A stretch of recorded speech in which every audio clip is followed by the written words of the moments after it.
تو یقیناً آگ کے شعلے ہمارے پاس بھی آ سکتے ہیں. تو یہ کو ذہن میں رکھنے کی ضرورت ہے. سر صاحب آپ کیا سمجھتے ہیں, کیا بنگلہ دیش کی وہی صورتحال ہو رہی ہے جو افغانستان کی آج ہم دیکھتے ہیں؟ کیا ایک غریب ملک, پسماندہ ملک ہونے کے تحت کیا بنگلہ دیش کوئی نشانہ بنا رہا ہے اپنے مفادات کے تئیں؟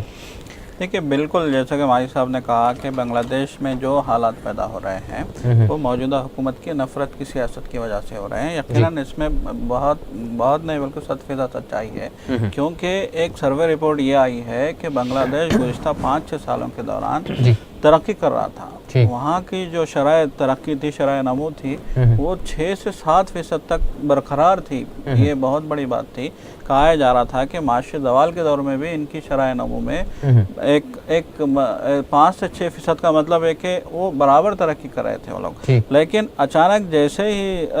جماعت اسلامی کے لوگوں کو, خاص طور پہ جو ہے وہاں پہ امیر جماعت اسلامی, بنگلہ دیش کے پھانسی کے جو اقدامات کیے گئے, جب ہی یہ تشویش ظاہر کی گئی تھی اور یہ کہا گیا تھا کہ اس طرح کی حرکتوں سے وہاں ایک نفرت کی فضا پیدا ہوگی, اور جو ان سے جڑے لوگ ہیں یا پھر ملک میں اس نوعیت کے لوگ ہیں, مذہبی رجحان رکھنے والے لوگ ہیں, ان لوگوں میں ایک ہم یہ کہہ سکتے ہیں کہ ایک بغاوت کا جذبہ پیدا ہوگا. آپ دیکھیے 1 سال کے دوران یا پھر آپ دیکھیے 3 مہینوں کے دوران وہاں نفرتیں بڑھی ہیں. 3 مہینوں کے دوران وہاں حملے ہوئے ہیں, اقلیتوں پہ بھی حملے ہوئے ہیں, ان لوگوں پہ بھی حملے ہوئے ہیں جو آزاد خیالی کا جو ہے مظاہرہ کرتے رہے ہیں, مصنفین پہ بھی حملے ہوئے ہیں, اور مختلف حملوں میں ہلاکتیں بھی ہوئی ہیں. اور یہ ان ہلاکتوں کی ہم یہ کہہ سکتے ہیں کہ یہ انتہا ہے کہ گلشن جو بنگلہ دیش کا دارالحکومت ڈھاکہ کا سب سے سیف ایریا کہلاتا ہے, جہاں بین الاقوامی جو ہے سفارتخانے وہاں پہ ہیں اور بین الاقوامی مختلف تنظیموں کے دفاتر وہاں پہ ہیں, انتہائی سیف زون میں ایک ہوٹل میں اس طریقے سے داخل ہونا اور اندھا دھند جو ہے لوگوں کو کاٹا گیا ہے. یہاں پہ فائرنگ نہیں کی گئی, دھماکہ نہیں کیا گیا, بلکہ لوگوں کو باضابطہ ارغمال بنایا گیا اور کاٹا گیا. اس سے نفرت کی انتہا ظاہر ہو رہی ہے, اور اس نفرت کے لیے جہاں تک میرا خیال ہے خود بنگلہ دیش کی حکومت خود یہ کہہ رہی ہے کہ اس میں داعش کا کوئی ہاتھ نہیں ہے. بنگلہ دیش کی حکومت خود یہ کہہ رہی ہے کہ اس میں جو ہے ISI کی جو ہے عناصر کام کر رہے ہیں. تو جب آپ دیکھیں پاکستان کی خفیہ تنظیم کے عناصر کام کر رہے ہیں, یہ خود بنگلہ دیش کے وزیر وحید الزماں کا جو بیان آیا ہے وہ صاف الفاظ میں یہ کہہ رہے ہیں کہ جمعیت المجاہدین جو وہاں کی تنظیم ہے بنگلہ دیش کی, اس تنظیم کو سرپرستی حاصل ہے ایسا کی. تو ایک معنی میں داعش کو مسترد تو کیا, لیکن اس کے ساتھ ساتھ آپ نے یہ بھی ثابت کر دیا کہ شدت پسندی کو ہوا دینے کے لیے آپ از خود ذمہ دار ہیں. اس وقت شجیع اللہ فراست صاحب ہمارے ساتھ فون لائن پر موجود ہیں, بنگلہ دیش کے حوالے سے بات کر رہے ہیں. بنگلہ دیش میں جو صورتحال بگڑ رہی ہے اس حوالے سے بات ہماری ہو رہی ہے. کیا سمجھتے ہیں آپ, ایک غریب پسماندہ ملک ہے جس کو اس طرح سے ایک دہشت گردی کا جو خطرہ دنیا بھر میں منڈلا رہا ہے, یہ ملک کس طرح سے جھیل پائے گا؟ اور یہ جو حالیہ دنوں جو دھماکہ ہوا ہے اس کو اور اس سے قبل جو واقعات پیش آئے ہیں, آپ کس طرح سے کس نہج پر دیکھ رہے ہیں؟ بنگلہ دیش کدھر جا رہا ہے؟ دیکھیے بنگلہ دیش میں جو ہے کئی مہینوں سے یعنی تشویشناک صورتحال ہے. پہلے انفرادی قتل ہوتے تھے سیکولر بلاگرز کو اور یعنی اقلیتوں کو اور یعنی دانشوروں کو نشانہ بنایا جاتا تھا, لیکن یہ اپنی نوعیت کا سب سے بڑا دہشت گردی کا واقعہ بنگلہ دیش میں, جو کئی لحاظ سے حیرت کی بات ہے. بنگلہ دیش جو ہے یعنی کئی نظریات کی تجربہ کا بنا ہوا ہے. یعنی ایک طرف جو ہے یعنی یہ جو کٹر ذہنیت کے لوگ ہیں, آپ چاہے ان کا کوئی بھی نام دے لیں لیکن ذہنیت تو وہی ہے, چاہے جمعیت المجاہدین ہو یا ISIS ہو, یہ لوگ سرگرم ہیں اور اپنا بدنما چہرہ دکھا رہے ہیں, اٹھا رہے ہیں سر. دوسری طرف جو یعنی حالیہ عرصے میں جو حکومت ہے یعنی شیخ حسینہ کی حکومت, وہ سیاست کر رہی ہیں. یعنی پے در پہ جو ہے یعنی غیر ضروری طور پر جو پرانے جو معاملات تھے ٹریبیونل کا, جو 1971 کی جنگ آزادی کے حوالے سے کئی لوگوں کو سزائے موت دی جا رہی ہے, اس سے میں سمجھتا ہوں کہ فیول ہو رہا ہے. اور یعنی کئی واقعات پیش آئے ہیں, اور ہر واقعے میں یعنی زیادہ تر واقعات میں جو انفرادی قتل کے تھے IS کی طرف سے ذمہ داری قبول کی گئی تھی, لیکن مسلسل یہ انکار کر رہی تھی, ڈینائل موڈ میں تھی, اور الٹا اس پر سیاست ہو رہی تھی کہ اس میں جو ہے اپوزیشن جو ہے حکومت کو بدنام کرنے کے لیے ایسا کرنے کی کوشش کر رہی ہے, اور ڈینائل موڈ میں تھے. اور یعنی آخر کار جب حالیہ عرصے میں جو ہندو پنڈتوں پجاریوں کا قتل ہوا, تب انڈیا کی طرف سے اور دوسرے گوشوں کی طرف سے دباؤ پڑا, تب کہیں جا کر